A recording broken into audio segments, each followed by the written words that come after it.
हाय बच्चों, मैं कमल शर्मा स्वागत करता हूं आप सभी का एक बार फिर से आपके खुद के YouTube चैनल कमल एकेडमिक कोच में। बच्चों, आज का वीडियो स्पेशली क्लास 9th के बच्चों के लिए बनाया जा रहा है, जिसमें कि एग्जामिनेशन पॉइंट ऑफ व्यू से जो मोस्ट इंपॉर्टेंट 20 क्वेश्चन हो सकते हैं चैप्टर मोशन से मैं ये वीडियो बना रहा हूँ।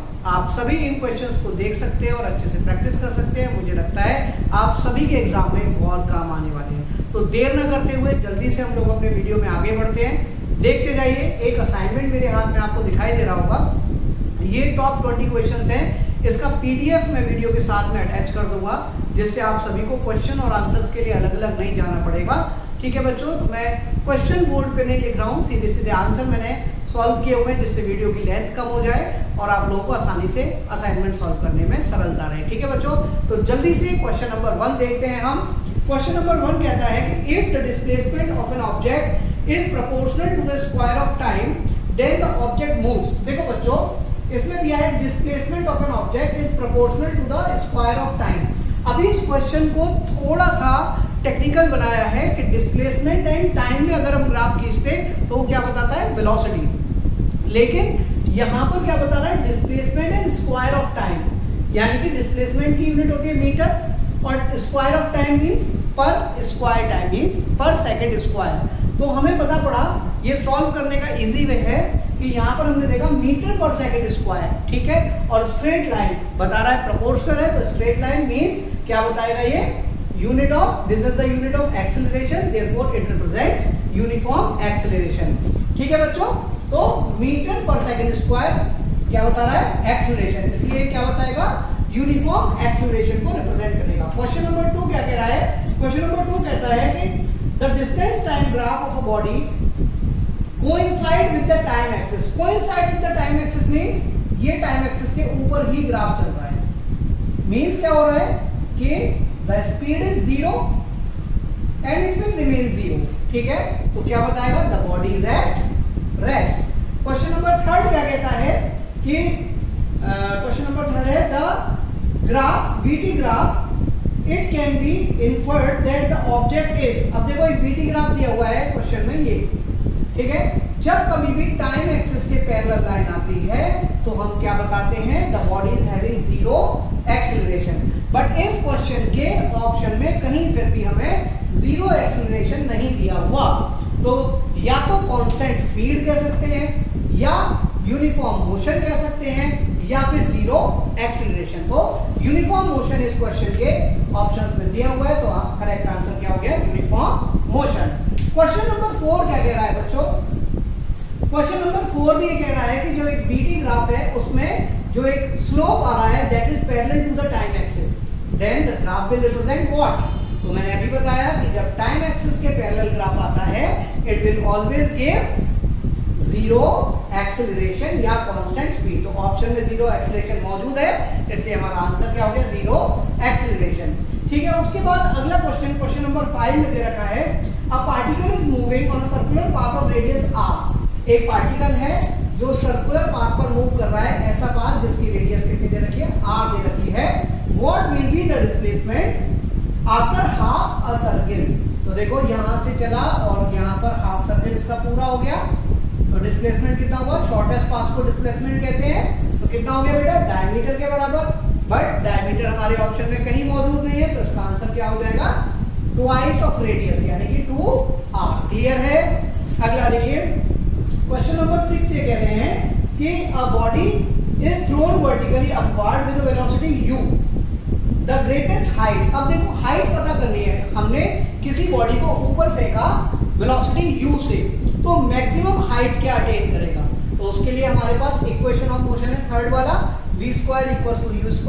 जब ऊपर फेंक रहे हैं तो एक्सेलरेशन कितना हो गया, माइनस का, तो v² = u² - 2gh। ठीक है, v जब हम कोई बॉडी ऊपर फेंकते हैं तो उसकी फाइनल वेलोसिटी क्या होती है, 0 होती है। ठीक है, क्योंकि बॉडी को जब ऊपर फेंका तो एक पॉइंट पर जाने के बाद वो कुछ सेकंड के लिए, कुछ फ्रैक्शन ऑफ सेकंड के लिए रुक जाती है, तो v 0 हो गया। ठीक है, तो v की वैल्यू 0 पुट करी, 0 = u² - 2gh। 2gh को इधर ले आए बेटा, 2gh = u², तो h = कितना आ गया, u²/2g, और ये हमारे ऑप्शन में मौजूद है, u²/2 2g। ठीक है, it is option number B. ठीक है, 7th क्वेश्चन देखते हैं बेटा। Numerical ratio of displacement and the distance travelled by the body. देखो, जब कभी भी डिस्प्लेसमेंट और डिस्टेंस ट्रेवल का हम बात करते हैं तो डिस्प्लेसमेंट क्या होता है, शॉर्टेस्ट पाथ होता है। ठीक है, डिस्प्लेसमेंट 0 भी हो सकता है। ठीक है, और डिस्प्लेसमेंट हमेशा क्या होता है, डिस्टेंस ट्रेवल से कम होता है। हाँ, इक्वल हो सकता है। कब इक्वल हो सकता है, when the body is moving on a straight path. एक स्ट्रेट लाइन में जब बॉडी मूव कर रही है, वापस नहीं आ रही, केवल वन वे है, एक प्लेस से दूसरे प्लेस तक जाना। ठीक है, तो डिस्प्लेसमेंट और डिस्टेंस ट्रेवल इस केस में दोनों इक्वल हो सकते हैं। ठीक है, तो numerical ratio of displacement and distance travel कितना होगा, या तो इक्वल होगा या हमेशा लेस देन 1 होगा। Option number D is correct. ठीक है, 8th क्वेश्चन क्या कह रहा है, 8th क्वेश्चन कहता है suppose a boy is enjoying a ride on the marigold which is moving with a constant speed of 10 meter per second implies that boys। अच्छा, अब ये बताना है बॉयज से रिलेटेड पॉइंट दिए हुए हैं, क्या बॉय रेस्ट पे है, ठीक है, या वो एक्सीलरेटेड मोशन शो कर रहा है, या वो कौन सा टाइप का मोशन शो कर रहा है, इसमें पॉइंट दिए हुए हैं। तो सबसे पहले हमें समझना पड़ेगा मैरीगोल्ड होता क्या है।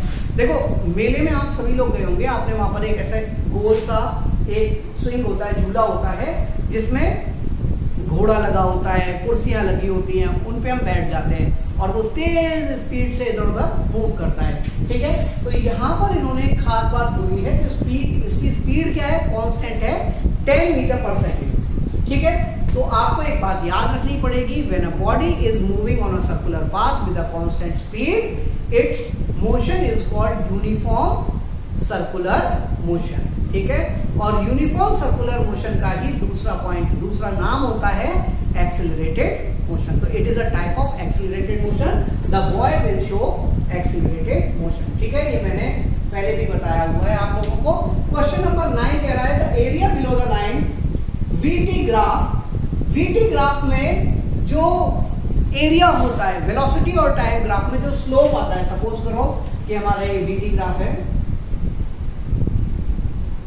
ठीक है, अब इस वीटी ग्राफ में हमने एक लाइन खींची, इसके नीचे का जो भी एरिया आएगा वो क्या बताता है, डिस्टेंस ट्रेवल या डिस्प्लेसमेंट बताता है। ठीक है, और इसकी यूनिट क्या होती है बच्चों, इसकी यूनिट होती है मीटर। ठीक है, उसके बाद देखो बेटा, कुछ ग्राफ दिया हुआ है, एक ग्राफ दिया हुआ है जिसमें पूछा गया है कौन सा स्लो है कौन सा फास्ट है बॉडी। ठीक है, तो आप देख सकते हैं सी, यहां से इसका आंसर करते हुए हम क्या देखते हैं, देखो टाइम लिया है इसने कम, लेकिन स्पीड है इसकी ज्यादा। ठीक है, तो एक्सेलरेशन ज्यादा मतलब speed Tej.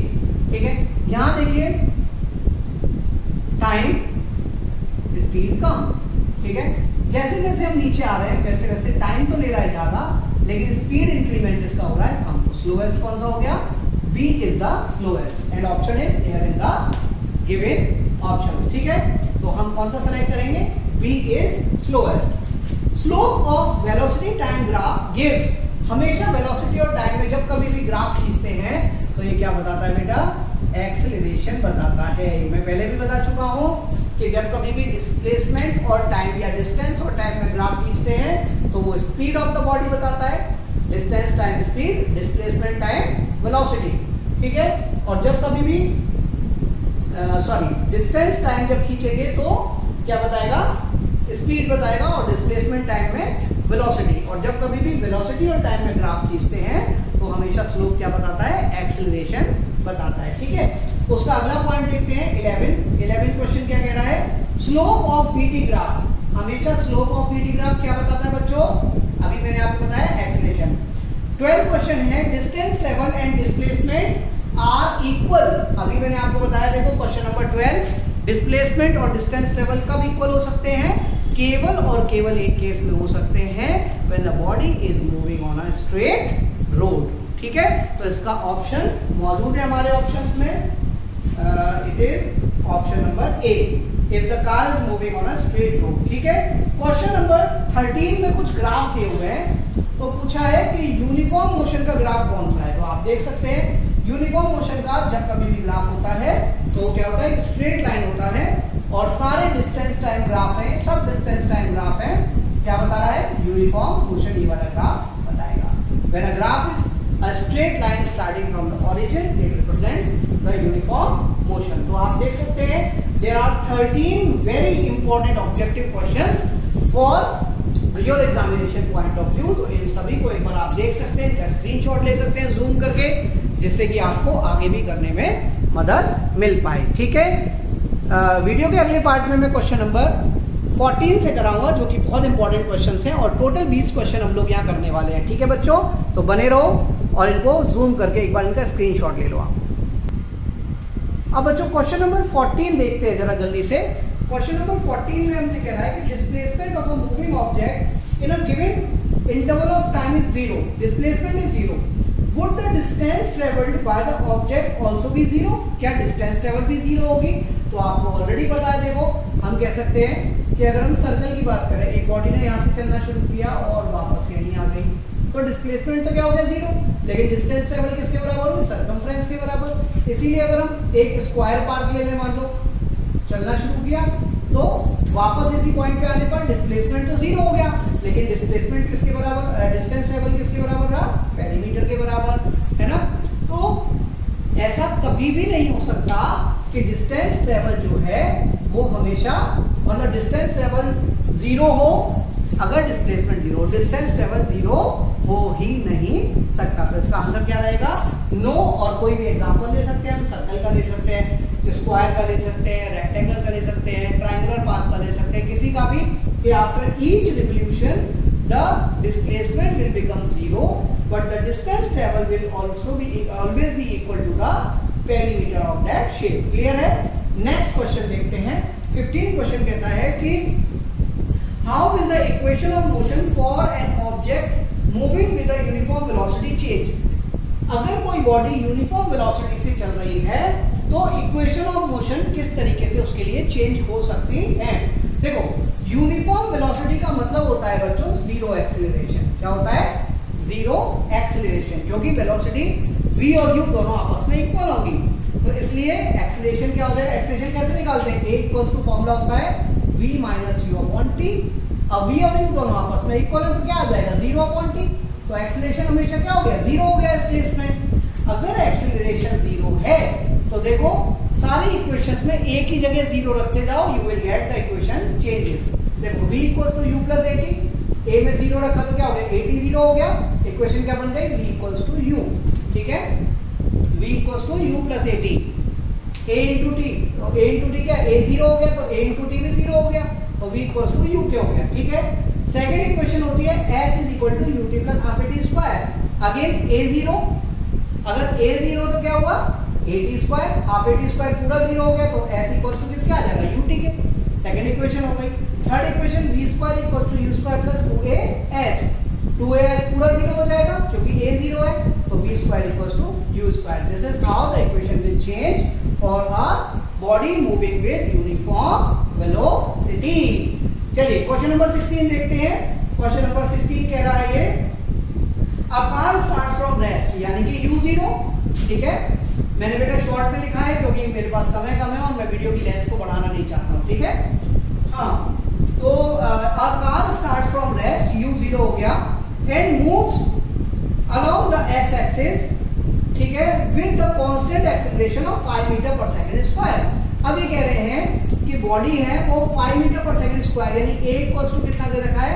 u equals to 0 और a equals to 5 metre per second square. ठीक है, and it moves for 8 seconds, for 8 seconds, if then continues with the uniform constant velocity, what distance will the car travel in 12 seconds since it has started from rest? तो पूरे 12 second में distance निकालनी है। थोड़ा सा question tricky है, आपको क्या करना पड़ेगा? पहले 8 सेकंड में कितनी डिस्टेंस ट्रेवल करी वो निकालना पड़ेगा, दूसरे फिर सेकंड पार्ट में 4 सेकंड में कितनी डिस्टेंस ट्रेवल करी वो निकालना पड़ेगा और दोनों को प्लस कर दीजिए। उसके लिए आपके पास फाइनल वेलोसिटी आफ्टर 8 सेकंड होनी चाहिए। तो सबसे पहले आपने क्या लगाया?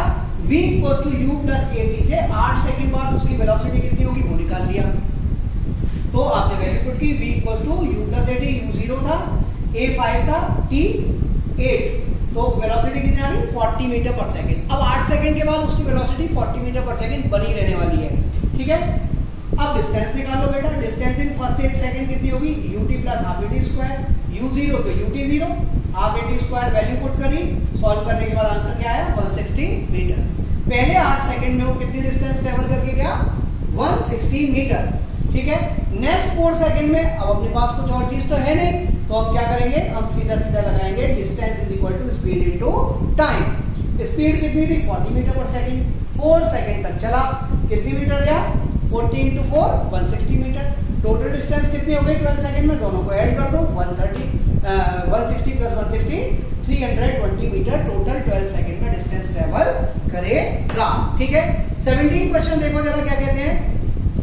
ये कहते हैं कि एक motorcycle drive from A to B with uniform speed of 30 kilometre per hour. A से लेके बी तक कोई जाता है एक मोटरसाइकिल वाला, और उसको कितना टाइम लगता है, यूनिफॉर्म स्पीड है उसकी कोई भी, और उसको उसकी स्पीड कितनी है 30 kilometre per our. 30 kilometre per our, यहाँ पर मैंने थोड़ा गलत लिख दिया, लेट द डिस्टेंस ट्रेवल्ड मुझे लिखना चाहिए था, let the distance travelled be x kilometre. एक साइड से x किलोमीटर की डिस्टेंस हमने मान ली, ठीक है बेटा। अच्छा, अब वो उसकी स्पीड कितनी थी जाने में 30 किलोमीटर पर आवर, तो उसको टाइम कितना लगा वो निकाल लिया। a टू b जाने में t1 equals two distance upon speed. Distance कितनी x अपॉन 30, टोटल आवर कितना आ गया x अपॉन 30 आवर्स। फिर वो वापस आया b से लेके a तक, लेकिन उसकी स्पीड कितनी रही केवल 20 किलोमीटर पर आवर। तो आप देख सकते हैं t2 निकाल लिया ऐसे, टाइम B से A आने में कितना टाइम लगा x, वही डिस्टेंस अपॉन स्पीड। डिस्टेंस कितनी थी x अपॉन स्पीड कितनी थी 20, ठीक है। टोटल टाइम कितना लगा, दोनों टाइम को ऐड कर लिया, x/30 प्लस x/20 सॉल्व करके आएगा, पूरे को सॉल्व करेंगे एलसीएम लेके, आंसर आएगा x/12 आवर्स, ठीक है। उसके बाद एवरेज स्पीड निकालनी है, तो total distance upon total time. Total distance x जाना और x आना, टोटल कितनी हो गई 2x, तो टोटल डिस्टेंस कितनी हो गई 2x, और टोटल टाइम कितना लगा अभी निकाला हमने x अपॉन 12। 12 का चला जाएगा ऊपर, तो 2x into 12 upon x, x से x कैंसिल बच्चों, क्या आ गया 2 into 12 24 kilometre per our. Generally हम गलती क्या करते हैं, जब कभी भी ऐसा क्वेश्चन आता है तो 30 प्लस 20 अपॉन 2 कर देते हैं, ये गलत तरीका होगा, हमारा आंसर गलत कहलाएगा। इसलिए हमें 30 प्लस 20/2 नहीं करना है, हमें पहले टोटल टाइम निकालना है। टोटल टाइम कैसे निकलेगा, जाने में कितना टाइम लगा डिस्टेंस अपॉन स्पीड, आने में कितना टाइम लगा distance upon speed, total time, दोनों को ऐड कर दीजिए और फिर एवरेज स्पीड का फॉर्मूला लगाइए, you will get your answer. I hope मैं जो भी समझा रहा हूँ आपको समझ में आ रहा है। जूम करके एक बार इसका स्क्रीनशॉट जरूर लेते जाइएगा, ओके बच्चों। उसके बाद बेटा क्वेश्चन नंबर 18 हम देखते हैं जल्दी से। क्वेश्चन नंबर 18 क्या कहता है, draw a velocity time graph for of a stone thrown vertically upward and then coming downward after attaining the maximum height। Maximum height attain करने के बाद कोई स्टोन नीचे आ रहा है, तो उसके लिए वेलोसिटी टाइम ग्राफ बनाइए। अब देखो हमको अच्छे से पता है कि जब कभी भी हम वेलोसिटी टाइम ग्राफ बनाते हैं तो क्या होता है कि उसको जब ऊपर फेंका तो उसकी स्पीड धीरे धीरे धीरे धीरे धीरे धीरे क्या होती है, कम हो जाती है। एक पॉइंट पर जाके उसकी स्पीड 0 हो जाती है और वहां से फिर वो नीचे आना शुरू करता है। तो देखो माना हमने यहाँ कोई भी रेफरेंस पॉइंट ले लिया वेलोसिटी का, कि इस वेलोसिटी से उसको फेंका, मान लीजिए x वेलोसिटी है, ठीक है। अब इसकी वेलोसिटी धीरे धीरे धीरे धीरे नीचे ऊपर जाएगा तो कम होती जाएगी। एक टाइम के बाद इसकी वेलोसिटी क्या हो जाएगी 0 हो जाएगी, ठीक है। वहां पर एक फ्रैक्शन ऑफ सेकंड के लिए रुकता है और वापस से इसकी स्पीड धीरे धीरे धीरे इंक्रीज होनी शुरू हो जाती है। तो this is the velocity time graph for a stone thrown vertically upward, ठीक है। अच्छा, उसके बाद क्वेश्चन नंबर 19 में देखते हैं, एक ग्राफ दिया हुआ है, वेलोसिटी और टाइम में ग्राफ दिया हुआ है। क्या दिया हुआ है कि velocity time graph shows the motion of a cyclist, find the acceleration, its velocity and the distance covered by the cyclist in 15 second. अब देखो ये दिया हुआ है वेलोसिटी टाइम ग्राफ दिया हुआ है कि वेलोसिटी 20 मीटर पर सेकंड है, कितने टाइम बाद 15 सेकंड के बाद। तो जब कभी भी टाइम एक्सिस के पैरेलल कोई लाइन आती है तो क्या बताता है, वो बताता है कांस्टेंट स्पीड या जीरो एक्सीलरेशन। ठीक है, देखो यहाँ पर इसकी किसी भी पॉइंट पर वेलोसिटी निकालो 20 मीटर पर सेकेंड आएगी। ठीक है, तो a इक्वल्स टू कितना होता है v minus u upon t। अब टाइम तो बढ़ रहा है लेकिन स्पीड v और u दोनों सेम है, तो v माइनस u कितना हो गया 0, 0 अपॉन t कितना आएगा 0 तो आएगा, तो एक्सीलरेशन 0। सेकंड पूछा है वेलोसिटी कितनी है, तो आप देख सकते हैं वेलोसिटी ग्राफ को स्टडी कर सकते हैं। इस पॉइंट से शुरू हो रहा है, यहाँ पर ऑलरेडी लिखा हुआ है 20, तो वेलोसिटी कितनी है बेटा 20 मीटर पर सेकेंड। इसको केवल ग्राफ पढ़ने की आवश्यकता है और कुछ पढ़ने की आवश्यकता इसमें है ही नहीं।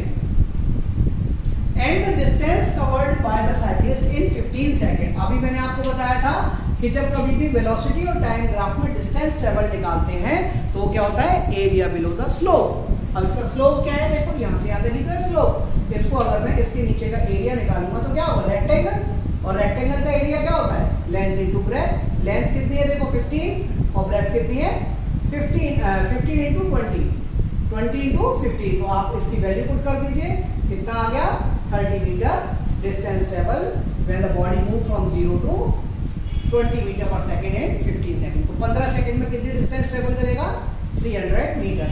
इससे अगला क्वेश्चन देखिए 20वां और लास्ट क्वेश्चन इस वीडियो का, कि the girl walks along a straight path to drop a letter in a letter box and comes back to her initial position। गई और इनिशियल पोजीशन तक वापस आ गई। Initial position, her displacement time graph is shown below। एक displacement time graph दिया हुआ है। Plot the velocity time graph, तो डिस्प्लेसमेंट टाइम ग्राफ दिया हुआ है कि देखो 100 मीटर चलती है वो, ठीक है, और कितने टाइम में 50 सेकेंड्स में, और उसके बाद फिर वापस आ जाती है। तो वेलोसिटी टाइम ग्राफ दिया हुआ है, हम डिस्प्लेसमेंट टाइम ग्राफ दिया है, वेलोसिटी टाइम ग्राफ निकालना है। तो उसके लिए अपने को क्या चाहिए कि 0 से a तक जाने में उसकी वेलोसिटी कितनी थी, velocity equals two distance upon time. Distance कितनी चली 100 metre, 100 upon 50 2 metre per second उसकी वेलोसिटी थी। ठीक है, और लौट के कितनी स्पीड से आई वो सेम 2 मीटर पर सेकंड से। ठीक है, अच्छा अब देखो वेलोसिटी टाइम ग्राफ इसका बेटा दो तरीके से करते हैं। पहला वेलोसिटी टाइम ग्राफ में देखो 2 मीटर पर सेकंड से हो गई थी, तो उसकी स्पीड 0 से लेके a तक कितनी थी, यहां से निकालोगे 2 मीटर पर सेकंड आ जाएगा। ठीक है बच्चों, उसके बाद वापस उसकी वेलोसिटी कितनी हो गई 0 हो गई। ठीक है, अच्छा देखो बच्चों एक बात ध्यान रखना, आपका ये वाला ग्राफ कभी कभी इस तरीके से भी दिया जा सकता है कि बॉडी गई, जो गर्ल है वो a से लेके b तक गई 2 मीटर पर सेकंड से।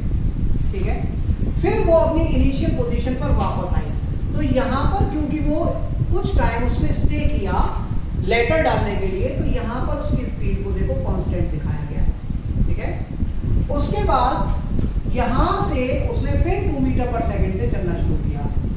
नेगेटिव साइन क्या बताता है, opposite direction, the body is moving in an opposite direction, और आफ्टर कितने second 50 second it velocity again becomes 0। समझ में आया? तो ग्राफ ये वाला भी हो सकता है इस तरीके से, ये और ये इसके पॉइंट दे दीजिए आप A B C D और E, या फिर ये वाला भी हो सकता है। दोनों में से कोई भी ग्राफ ड्रॉ करेंगे हमारा आंसर सही होगा। तो आई होप जो भी 20 क्वेश्चन मैंने आपको आज बताए वो आपके एग्जामिनेशन पॉइंट ऑफ व्यू से बहुत बहुत बहुत इंपॉर्टेंट होने वाले हैं, तो अच्छे से सॉल्व कीजिए, get very good marks in the examination. Thank you very much and wish you all the very best. Thank you so much.